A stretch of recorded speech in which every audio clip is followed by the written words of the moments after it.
ಪುಸ್ತಕವ ಮುದ್ದಾಡುತ್ತಲೇ ಜ್ಞಾನ ಶಿಖರವ ಮುಟ್ಟಿದವ ಭಾರತದ ಬೆಳಕು ಇವ ನೊಂದ ಜನರ ಉಸಿರು ಇವ.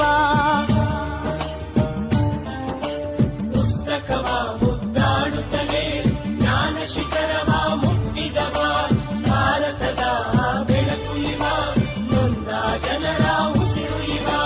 ಜಗದ ಜನಕ್ಕೆ ಸ್ಫೂರ್ತಿಯಾದ ಸಮಾನತೆಯ ಸಾರಥಿಯಾದ ಜಗದ ಜನಕ್ಕೆ ಸ್ಫೂರ್ತಿಯಾದ ಸಮಾನತೆಯ ಸಾರಥಿಯಾದ ಶೋಷಿತರ ಬೆಳಕು ಭೀಮ ಎಂದೆಂದು ಅಳಿಯದು ನಿನ್ನ ನಾಮ.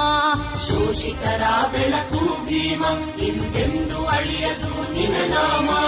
ನಿಲ್ಲದಿರಿ ನಿಲ್ಲಿಸದಿರಿ ನಮ್ಮ ಭೀಮನ ರಥವ ಬೆಳೆಯುತ್ತಿರಿ ಬೆಳಗುತ್ತಿರಿ ಈ